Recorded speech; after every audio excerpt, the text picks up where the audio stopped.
Marathi cinema हा भारतातील सर्वात जुना सिनेमा असून दादासाहेब फाळके यांना केवळ मराठीचेच नव्हे तर भारतीय चित्रपटसृष्टीचे जनक मानले जाते. त्यांनी 1913 मध्ये राजा हरिश्चंद्र हा भारतातील पहिला पूर्ण लांबीचा चित्रपट तयार केला, जो मराठी चित्रपटसृष्टीचा एक गौरवशाली भाग होता. 20व्या शतकात कोल्हापूर हे चित्रपट निर्मितीचे मुख्य केंद्र होते. 1919 मध्ये बाबूराव पेंटर यांनी शाहू महाराजांच्या मदतीने महाराष्ट्र फिल्म कंपनी स्थापन केली आणि सैरंदी हा महाभारतावर आधारित पहिला चित्रपट बनवला.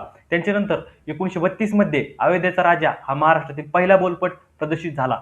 प्रभात फिल्म कंपनीने 1936 मध्ये बनवलेल्या संत तुकाराम या चित्रपटाने 1937 मध्ये व्हेनिस फिल्म फेस्टिवलमध्ये सर्वोत्कृष्ट चित्रपटाचा पुरस्कार मिळवून जागतिक स्तरावर भारताचा झेंडा रोवला. 1970च्या दशकात याच काळात दादा कोंडके यांनी आपल्या ग्रामीण शैलीतील विनोदी अभिनयाने प्रेक्षकांना भुरळ घातली. पुढे 1980च्या दशकात सचिन पिळगावकर आणि महेश कोठारे यांनी मराठी सिनेमात शहरीकरण आणून आणि आधुनिक तंत्रज्ञान आणले. त्यांनी आशी ही बनवा बनवी, धूमधडाका आणि झपाटलेला यासारखे सुपरहिट चित्रपट दिले आणि अशोक सराफ व लक्ष्मीकांत बेर्डे यांच्यासारखे सुपरस्टार महाराष्ट्राला मिळाले. मी एवढं हे मोठं महाभारत, एवढा मोठा इतिहास का सांगितला, तर इतका मोठा चांगला एवढा इतिहास असूनही आज मराठी फिल्म इंडस्ट्री इतर भाषेच्या तुलनेत मागे पडत आहे. का मराठी फिल्म इंडस्ट्री ग्रो होत नाहीयेत, पाहूयात याबद्दल सविस्तर या व्हिडिओमध्ये. फक्त एक महत्त्वाची गोष्ट, जर व्हिडिओ इन्फॉर्मेटिव्ह काहीतरी व्हॅल्यू ॲड करणारा वाटला तर चॅनलला नक्की सबस्क्राईब करा. फर्स्ट ऑफ ऑल, जेव्हा आपण चित्रपट बनवतो किंवा एखादा काही व्यवसाय बनवतो तर तो लोकांपर्यंत किंवा ग्राहकांपर्यंत पोहोचला पाहिजे. म्हणजेच काय, तर जेव्हा आपण चित्रपट बनवतो तर तो प्रेक्षकापर्यंत पोहोचला पाहिजे. मग या कशामार्फत, ॲडव्हर्टाईज करणं, त्या पिक्चरची ॲडव्हर्टाईज करणं, त्या पिक्चरचं प्रमोशन करणं.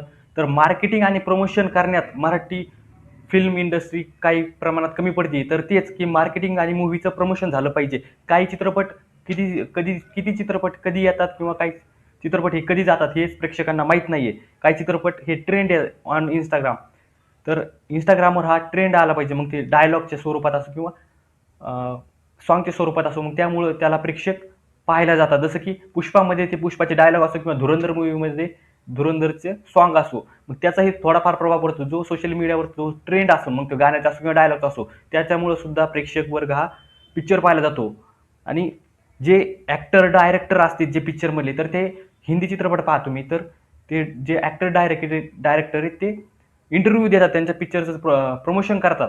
इंटरव्ह्यू मार्फत वेगवेगळ्या मोठमोठ्या चॅनलवर इंटरव्ह्यू द्यायला जातात. आता RRR हा एवढा मोठा चित्रपट, त्याच्यासुद्धा चित्रपट प्रदर्शित व्हायच्या अगोदर त्याचे डायरेक्टर ॲक्टरनं हे मोठमोठ्या यूट्यूब चॅनलवर असो किंवा मोठमोठ्या फिल्मचे जे चॅनल आहेत किंवा दुसरे काही इंटरव्ह्यूचे चॅनल आहेत, तर तिथे जाऊन इंटरव्ह्यू दिला होता. म्हणजेच काय, तर मार्केटिंग आणि मूव्हीचं प्रमोशन हे योग्यरित्या झालं पाहिजे, तेव्हा ते प्रेक्षकांपर्यंत ती मूव्ही पोहोचला पाहिजे. तर हा एक पॉईंट. आणि दुसरा म्हणजे की चित्रपट बनवला बट ऑडियन्स मर्यादित. आता आपल्याला माहिती आहे की मराठी लोकांना मराठी कळते आणि बऱ्याचशा मराठी लोकांना हिंदी ही चांगल्या प्रकारे कळते. जसं की हे साऊथच्या स्टेटमध्ये तसं नाही आहे. बऱ्याच म्हणजे जे हिंदी कळणाऱ्याचं प्रमाण, हिंदी भाषा कळणाऱ्याचं प्रमाण हे कमी आहे. त्याच्यामुळे त्यांचे जे लोकल लँग्वेज आहे त्यालाच जास्त प्रेक्षक त्या पिक्चरकडे जाते. परंतु मराठी भाषिकांना, मराठी प्रेक्षकांना ही हिंदीसुद्धा चांगल्या प्रकारे कळते. त्याच्यामुळे ते बॉलिवूडचे सुद्धा पिक्चर पाहायला प्रेफर करतात. हा झाला की मर्यादित प्रेक्षक वर्ग, जे की मराठी लोकांना हिंदीसुद्धा कळते आणि मराठीसुद्धा कळते. त्याच्यामुळे मर्यादित एक प्रेक्षक वर्ग तयार होतो. आणि दुसरं गोष्ट की तिसरा पॉईंट म्हणजे की स्टार पॉवरचा अभाव. जसं की साऊथच्या मूव्ही एवढे काऊन हे सुपरहिट होतात, कारण की जो रजनीकांत असो किंवा तमिळनाडूमधले ते TVK पार्टीचे हे कोण, तो एक ॲक्टर असो, विजय थलपती, तर हे स्टार असे पॉवर आहे त्यांच्यात की ते प्रेक्षकांना आकर्षित किंवा खेचून आणू शकतात त्यांच्या मूव्हीमध्ये. तसं मराठी इंडस्ट्रीमध्ये असा स्टार पॉवरचा अभाव हा कमी आहे. त्याच्यामुळे जो खेचून आणायला पाहिजे प्रेक्षकांना, तो खेचून आणण्याचा इथं प्रभाव कमी पडतो. म्हणजेच काय, तर स्टार पॉवरचा अभाव. साऊथच्या पिक्चरमध्ये एवढे स्टार हे आहेत की त्यांच्या जे हिरो हिरोईन आहेत ते सुद्धा पॉलिटिकलमध्ये उतरत आहेत. जसं की तमिळनाडूमध्ये विजय थलपती ते त्यांची स्वतः पार्टी टाकून, TVK पार्टी टाकून निवडणुकीत उतरलेत. म्हणजेच काय, तर स्टार पॉवरचा अभाव. जो पिक्चर बनवलाय पण ते प्रेक्षकांना ते तिथं आणणं, म्हणजेच तो स्टार पॉवरचा अभाव हा मराठी फिल्म इंडस्ट्रीमध्ये असा कोणता ॲक्टर नाही की जो खेचून आणू शकतो. आता पुढचा पॉईंट म्हणजे की तरुण स्टारची कमतरता. जसं की तरुण स्टार असले तर तरुण वर्गाचा सुद्धा त्यांना त्या पिक्चरला हे असतो की आपण पिक्चर पाहायला जाऊ, परंतु तरुण स्टारचीच कमतरता असल्यामुळे तरुण प्रेक्षक वर्ग हा मराठी फिल्म इंडस्ट्रीकडे तेवढ्या प्रमाणात वळत नाही. त्याच्यानंतर पुढचा पॉईंट म्हणजे तेच की मार्केटिंग आणि वितरणातील त्रुटी. बजेट कमी असतं. फर्स्ट ऑफ ऑल जे हिंदीचे चित्रपट बघा त्याचे हजार हजार करोडचं बजेट असतंय. आपलं जे मराठीचं जर बजेट बघितलं तर बजेट हे मूव्हीचं मराठीचं मूव्ही बजेट हे कमी असतं. त्याच्यामुळे बजेट कमी असल्यामुळे त्याचा एकंदरीत प्रभाव हा जे पिक्चर बनवतो त्यामध्ये पडतो. मग ते व्हीएफएक्स वापरणं असो किंवा जे ऍक्टर डायरेक्टर असो त्यांचा ऍक्शन हे असो, बऱ्याचशा गोष्टी या बजेटमुळं त्याचा प्रभाव पडतो. मग एकंदरीत तो चित्रपट हा म्हणता येणार नाही लो क्वालिटीचा, परंतु बजेटच्या कमतरतेमुळे तो त्या क्वालिटीचाच बनतो. दुसरं गोष्ट म्हणजे की काही ऍक्टर हे फक्त मूव्ही बनवण्यासाठी किंवा पैसे भेटतात यासाठी हे बनवतात, मूव्ही बनवतात. जसं की ते शासनाचं हे की त्याला हे देतात, शासन सबसिडी देतात फक्त मूव्ही बनवण्यासाठी पिक्चर बनवतात. आणि दुसरी गोष्ट म्हणजे की अनुभव कमी आणि ऍक्टर डायरेक्टरमध्ये अनुभव कमी. काही ऍक्टर डायरेक्टर स्वतःचा स्टुडिओ नाहीये तरी सुद्धा हे चित्रपट बनवतात, जो की ऍक्टरमध्ये सुद्धा असो किंवा डायरेक्टरमध्ये सुद्धा असतो का अनुभवाचा एक्सपिरियन्सचा कमी अनुभव.